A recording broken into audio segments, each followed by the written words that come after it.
nga tonaba kuscrollinga mukulu ne kano kalabe. Chairman and members, I was in the middle of apologizing to the country for the language I used, which I said is beneath my character.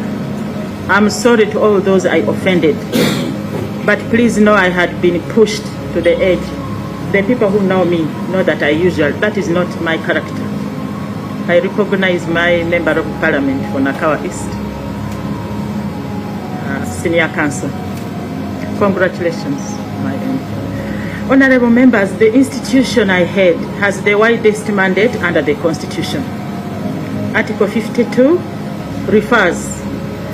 This Article 52 lists not fewer than 9 responsibilities or tasks of the Uganda Human Rights Commission. In addition to these, there are others which may arise under the state of emergency. Today, honorable members, I should be attending to these functions. I should be supervising investigations.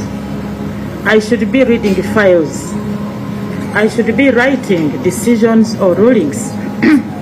I should be constituting panels for tribunal sessions.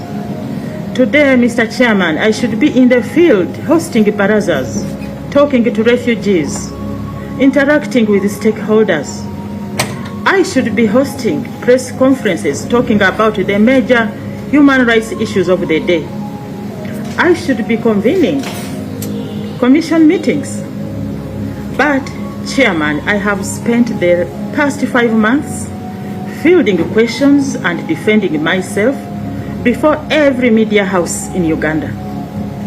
I have spent the past 5 months telling them that I am not in hiding, that there is no investigation on me, that I am not a thief.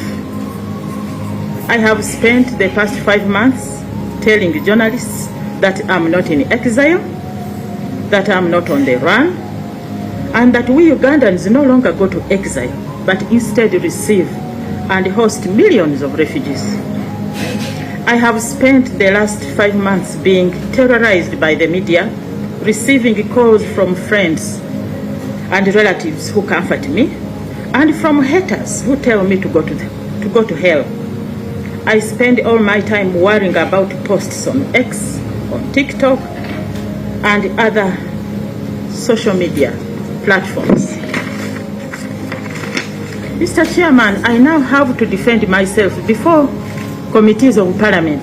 So far, I have received at least three invitations to appear before 3 different committees of Parliament. All the invitations arrived in 2 days. One of them required me to appear the next day. Mr. Chairman, none of those invitations is about the current human rights issues. They are all about responding to false and petty accusations. This is really sad. In addition to the Commission's mandate under Article 52 of the Constitution, Section 4 of the Uganda Human Rights Commission says, I quote, "The chairperson shall be the head of the Commission, be responsible for the direction of the affairs and for administration of the Commission, and monitor and supervise the work of the Secretary." I quote. I have been taken away from these roles. My full-time job now is to defend myself against baseless, malicious, and defamatory accusations. Meanwhile, the work of at least 3 members of the Commission, that is half of the Commission, is to conspire against the chairperson and one of their colleagues, to orchestrate a smear campaign against her, to place defamatory stuff in the media, to lodge baseless complaints against her at every investigative agency on the land, to report her to the President, to the Ministry of Justice and Constitutional Affairs, to the Attorney General, to Parliament, and do anything and everything to destroy her. Their constitutional mandate is irrelevant to them. The meetings they clamor for are not for work. They are intended to avail them a forum to humiliate, to harass and taunt the chairperson. I ask, Where is the value for money for the Ugandan taxpayer? Honorable members, you live in this country. You have watched and listened for yourselves to the psychological terror I, Commissioner Kaheru, and the staff members suffer every day. Yesterday, you hosted here members of the Commission. You listened to each one of them. You heard and witnessed the disrespect, contempt, hatred, and vitriol they harbor for me, their leader. You saw their demeanor. You heard their pettiness. I invite you just for a second to try to imagine what our meetings look like.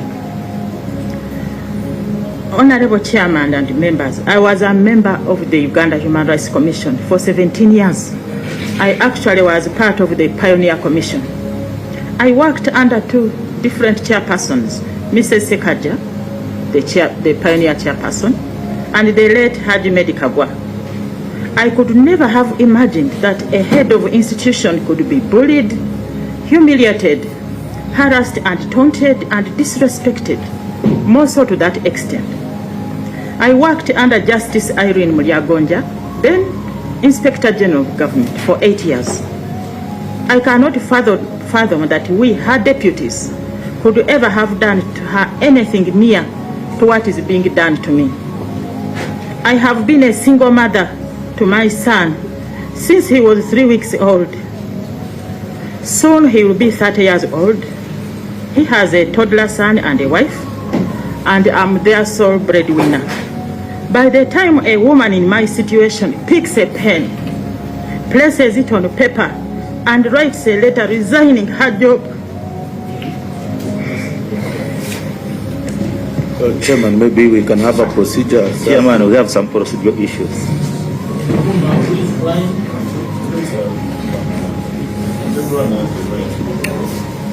Let the chairperson finish making her submission before we chip in. She must be in unimaginable agony. On behalf of the Uganda Human Rights Commission, as currently constituted, I apologize to His Excellency the President, to this Parliament, and to all the people of Uganda and all stakeholders. We have let you down.